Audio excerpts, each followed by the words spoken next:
Le petit Antoine naît le 29 juin 1900 à Lyon. Son père meurt quand il n'a que 4 ans, laissant sa mère seule avec 5 enfants. C'est donc cette maman courageuse qu'il adore qui va s'occuper de lui. Passionnée de peinture et de musique, elle lui transmet son goût pour la culture. Faute de moyens, la famille déménage régulièrement et Antoine change plusieurs fois d'école. Lyon, Le Mans, Fribourg, puis Paris. En classe, c'est un élève dissipé et rêveur, d'une grande sensibilité. Il gardera toujours la mémoire de son jeune frère François, décédé en 1917 à l'âge de 15 ans. Enfant, Antoine aime déjà écrire. Des articles pour le journal de sa classe, interdits dès le premier numéro, des poèmes, des lettres à sa maman quand il est au pensionnat. Pourtant, au collège Notre-Dame de Sainte-Croix-du-Mans, devant raconter un match de football pour une rédaction de français, Antoine se contente d'une phrase. Le terrain était mouillé, le match a été annulé. Il est sévèrement puni. En 1917, baccalauréat en poche, il rêve de devenir officier de marine. Mais il échouera 3 fois au concours. En 1921, Antoine commence son service militaire comme mécanicien d'avion. Bientôt, il prend des cours de pilotage. Pas étonnant de la part d'un jeune homme qui a déjà fait son baptême de l'air quand il avait 12 ans. Brevet de pilote civil en poche, il poursuit sa formation de pilote militaire au Maroc et devient officier de réserve. Là, il survole les déserts, emmitouflé comme un esquimau, car il fait froid l'hiver dans ces avions sans cockpit.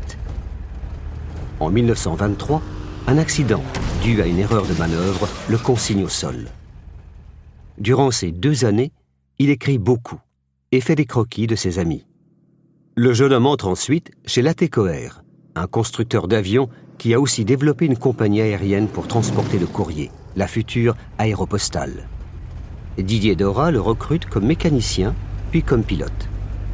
Il fait alors la connaissance de Mermoz et de Guillaumet, qui l'accompagnent sur ses premiers trajets entre Toulouse et Dakar. Ils seront ses meilleurs amis.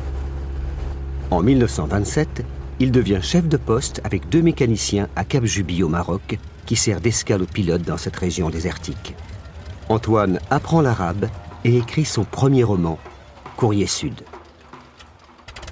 En octobre 1929, Antoine prend la direction de la nouvelle aéropostale en Argentine.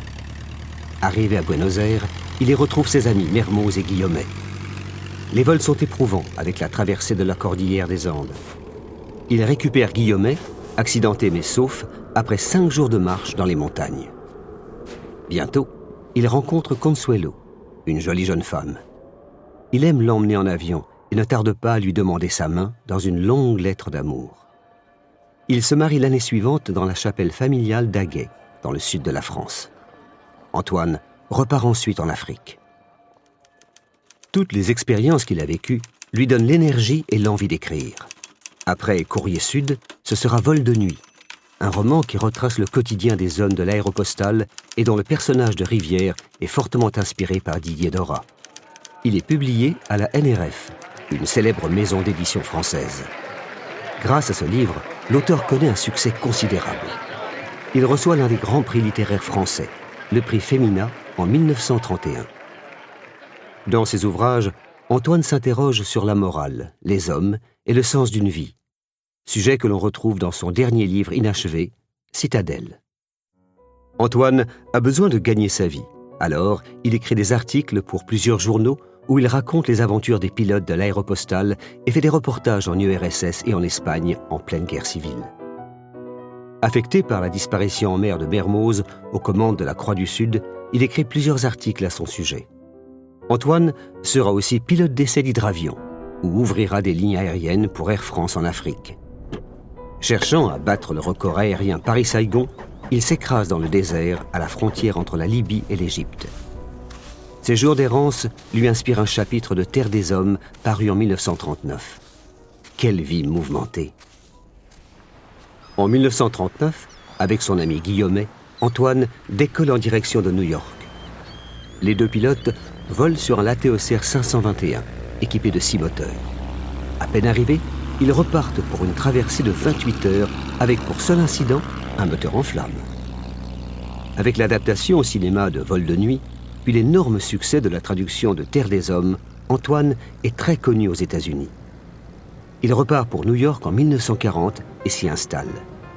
Il y écrit Pilote de guerre, dans lequel il raconte sa vision de la guerre, et son livre le plus connu, Le Petit Prince.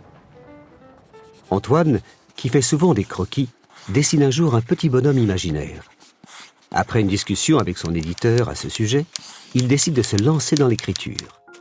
Ce sera l'histoire de ce petit personnage qui s'interroge sur le sens des choses. Poétique, philosophique, magique.